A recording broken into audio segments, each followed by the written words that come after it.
You start with a creative fire. You have an idea that lights you up and you're all in, obsessively in.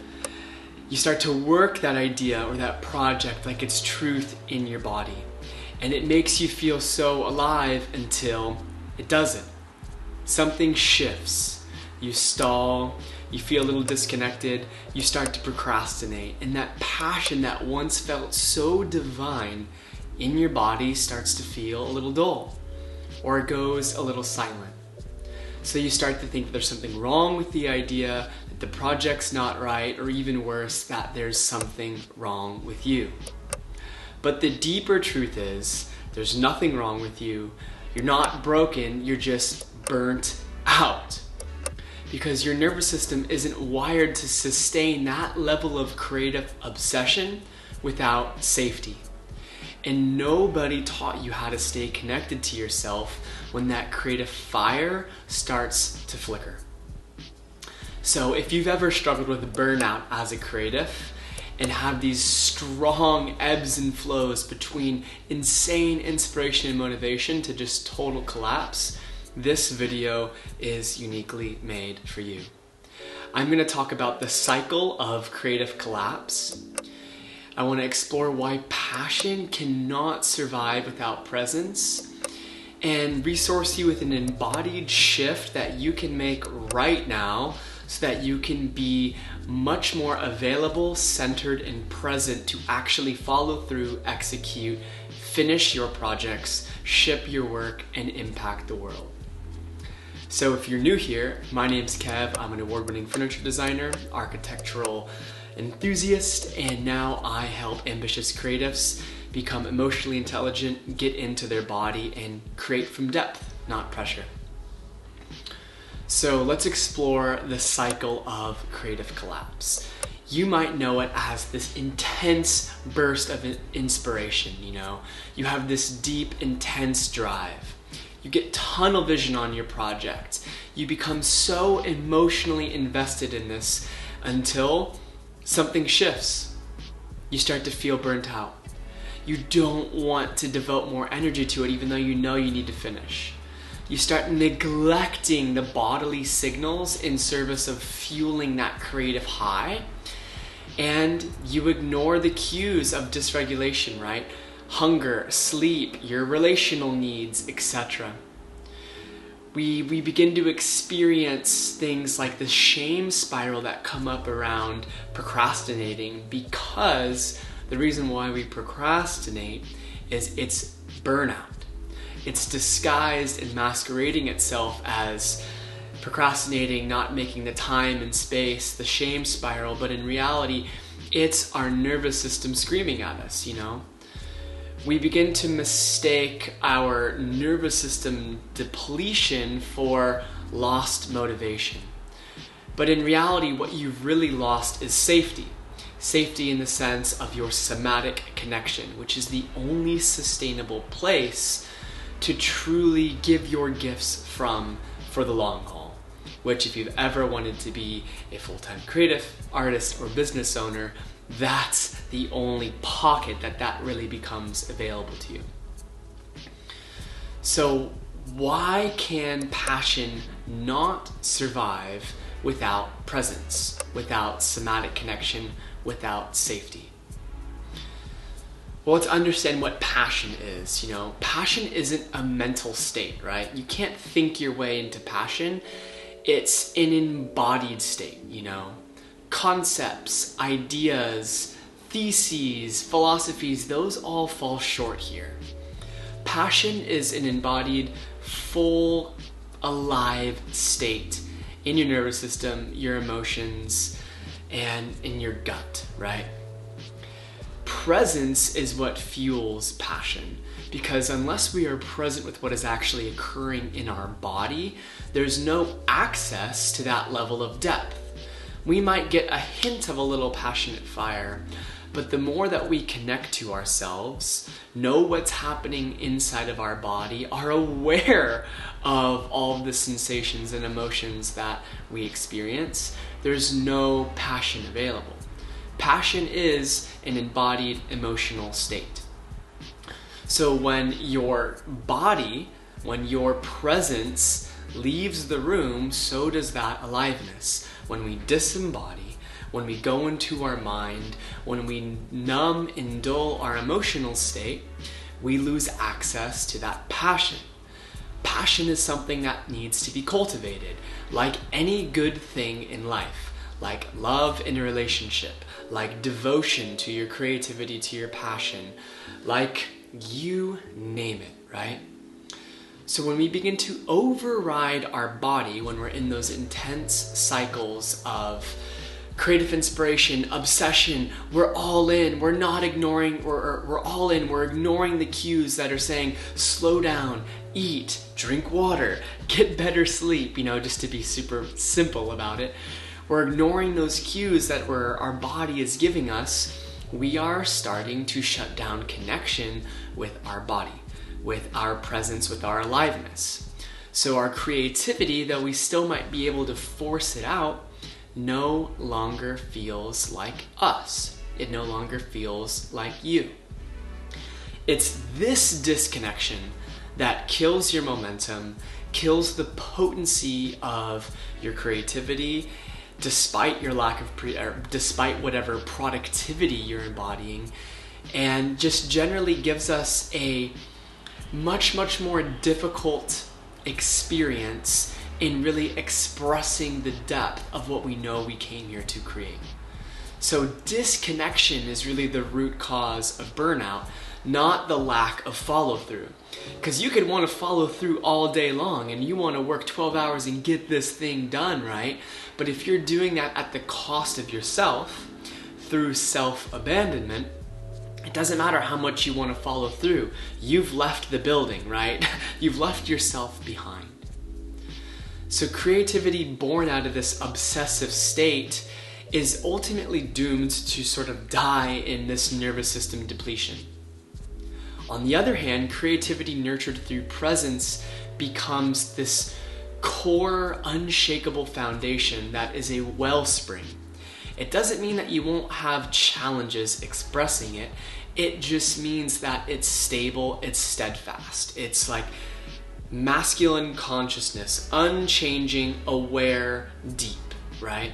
Versus creative obsession can often be this just intense burst of something moving through your system that ultimately slips through your fingers. When we nurture our creativity through presence and depth, we create more structured containers to be able to amplify our creativity within. And every good idea that you have might not be given the space to become manifest, and that has to be okay. You're gonna burn yourself out trying to make every idea happen at light speed because society tells you you need to hustle. And that's just not gonna create the life that you crave. So I wanna help you make an embodied shift that is going to help you become so much more connected to yourself, which will help you offer deeper, more potent work to the world. So let's first just redefine progress. Let's throw output out the window. Let's throw productivity out the window. Let's throw every societally prescribed notion of progress out the window for a moment. There's half-truths in there, but I want you to consider that progress isn't about better. More isn't better here as a creative. Regulated is better. To be wide and deep so that you can maintain a sense of connection to yourself through all of the textures and flavors of life is better than more output, right? How I relate to nervous system safety and regulation is being able to just stay connected to yourself through life's inevitables, through a project getting sticky with some new variables, through clients kind of backing in and out, through unforeseen shitty things that you can't see. There's a gas line 1 inch below the concrete slab. How the hell that was made, to code, nobody knows, but that's where I need to put a bolt. How the heck am I gonna deal with it, right? But the way that I can navigate that, stay connected to myself, remain in my deep presence, is going to be the degree to which I can meaningfully, impactfully, and most honestly show up and give my gifts to the world, which is going to give me the best chance at resonating with the right people, doing the best work, making the most meaningful amount of money, and inspiring others. You know, if that's what you want, that's only made available through regulation. So the goal isn't about more. It's not how many doors you can build in a week. It's not about making 1,000 collages. Now, I love making artifacts. Make as much as you want. But it's not about more. Get rid of that idea that more is better. I would much rather you put the deep quality and essence of your presence and your regulated, calm nervous system into your work than you creating 100 videos or teaching 100 classes from a really frantic state, right? So the way that we learn to redefine this idea of progress is to use these sort of slow moments as invitations to reconnect, not reasons to quit. So when you are feeling, quote, procrastination, do not be a victim to your procrastination, but instead ask yourself, what am I ignoring in my body? Is there something my body is urging me to feel and to consider? And let me use that as a moment to tune into myself and how I can deepen connection, how I can be connected to the honesty of my body, and perhaps create space to feel an emotion, to rest, to go for a run, to surf, whatever that is. Instead of barreling through in the name of productivity, what if you slowed the fuck down, listened to yourself, and took a moment, took a morning, took a day to recalibrate, recenter, and nourish yourself? Maybe you have a deadline that needs to get done that Friday. Right on. You'll fucking figure it out, right? I would much rather you take a real conscious pause to best gather your energy and move forward boldly and in alignment with clear direction than to just keep the dysregulation going. And to do that, for that to become available, we have to learn how to pace our energy, not just our tasks, right?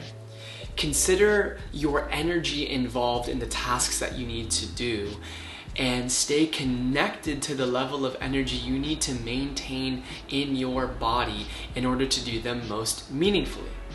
If you only have 4 hours of intense focused work in you at a time, you gotta honor that.